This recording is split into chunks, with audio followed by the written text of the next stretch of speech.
Yes, we got arrested. In fact, oh, has he been confirmed? No, and in fact, I was reading this afternoon on the internet that there's going to be a delay in the consideration of his confirmation. Feinstein has now said that it's going to be at least the end of the month before they take up his confirmation.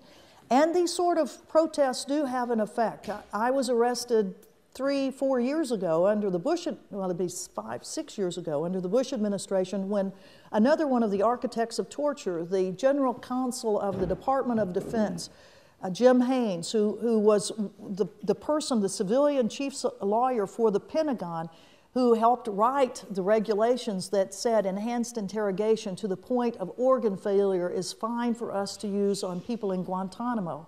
And he had done such a good job of torturing people in Guantanamo that the Bush administration decided to nominate him for a federal judgeship. A federal judgeship, judge for life, judge for life. So when that happened, we had a little demonstration out in front of one of the houses of Congress where the confirmation hearing was going to be at the Judicial Committee, and we had a simulated waterboarding right out there in the middle of the street, you know, and several of us were in the orange jumpsuits, the Guantanamo suits, and after we finished that and got some publicity with that part of it, I went inside, still in the orange jumpsuit, the Guantanamo orange jumpsuit, and one of my colleagues there said, "Well, Ann, you better take off that orange jumpsuit. They won't let you through." And we've already been through this with the Capitol Police. We've sued them when they wouldn't let us wear certain T-shirts in, that we will not be silent, or arrest Bush, or arrest Cheney first. And we can wear those things in there. We've gotten court rulings that we can do it. So we knew that this orange jumpsuit would go in. So I went into that judicial hearing, and with Arlen Specter, Senator Specter, you know, now deceased, but he was sitting up, he was the chair of the committee that was hearing the confirmation hearings on Jim Haynes, and I remember vividly as I walked in, the hearing had already started.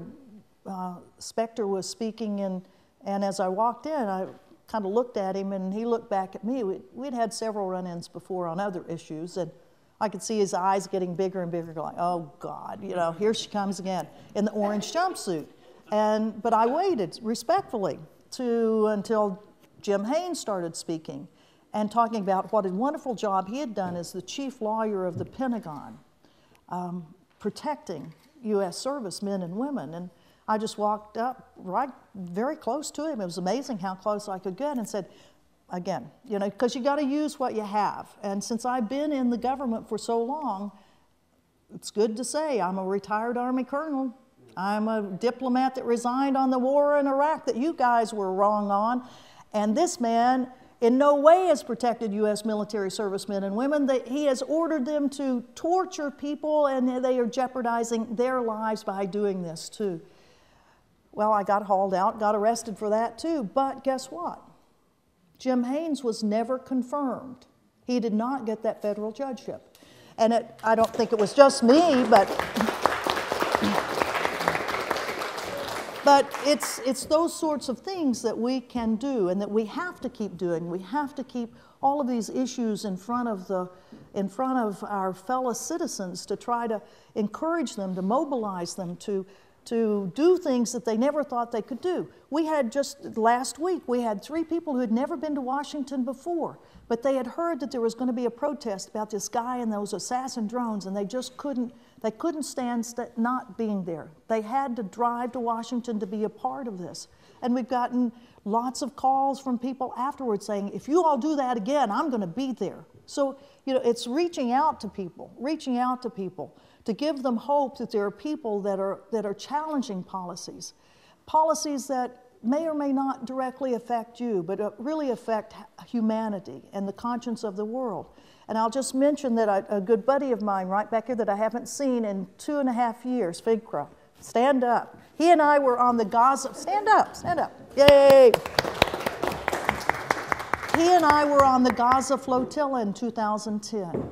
A flotilla of 6 ships that were out to challenge the Israeli blockade, the naval blockade of Gaza. You know, Gaza, this tiny little strip of land, 25 miles long, 5 miles wide. Gaza that's been blockaded by the Israeli government now for 6 years, where the people there, 1.5 million people in one of the most densely populated places in the world, have just been squashed, squeezed, treated so inhumanely. Not that I agree with rockets that are flying out of Gaza, but you can certainly see why they would after you've been treated so abysmally by an occupying force. And so we were a part of an international activist crew on 6 ships. One of the ships was attacked fatally, the Marvi Marmara. You all remember that, I'm sure. 9 people were murdered, were assassinated, were executed on that boat. 50 others were wounded. We were a part of that group and standing there for the Palestinians, who have a great difficult time in the world to get reasonable coverage of the terrible things that are happening to them. And when the United States of America works hand in hand with the Israeli government on this, it's those sorts of issues that you feel compelled that you want to help. And we've had other flotillas. The next year, 2011, we had 10 ships that were ready to challenge the naval blockade of Gaza. In fact, your ship, the Irish boat to Gaza, was the smartest boat of all. It did not home port itself in Greece. The Greek government, being arm-twisted by the Israeli government, offered all sorts of special trade deals, economic incentives, tourist deals, to keep in port all of the other 8 ships that were in Greece, including our U.S. boat to Gaza that we named the Audacity of Hope, going right back at President Obama. But it was your Irish ship that was in Turkey, and that later on that fall, the Turkish ship, joining with the Canadian ship, then sailed again to challenge the Israeli blockade of Gaza. And then just this last fall, we've had a Swedish ship, the Swedish ship to Gaza, that challenged that naval blockade. And now we have another project that's going on challenging blockades to keep these ideas alive and to keep the world public knowing that the blockades of Gaza are still going on. We have what's now called Gaza's Ark, where we are purchasing a tiny little boat in Gaza. Actually, it's a fishing boat. It's not that tiny. But we're renovating it, and we're going to sail it out of Gaza filled with products that are made in Gaza. Because the people of Gaza, despite the humongous attacks that have happened on them, in 2009, where 1,440 people were killed, 5,000 wounded, 50,000 left homeless, and then just in November of this last year, an 8-day attack where 178 people were killed, and 36 of them by drones, by Israeli drones. 24 of the 36 were civilians, were women and children, and men that were not associated at all with any of the armed groups or militant groups. So this Gaza's Ark are now going to be taking the products that are still made in Gaza, and you can help purchase. You can purchase them by going on the website, gazasark.org, and you can purchase things and send your money straight to Gaza. There still are ways to do that. You purchase it directly from the organization that's making it, and then they will bring the package that you've purchased, whether it's embroidered goods or whatever it is.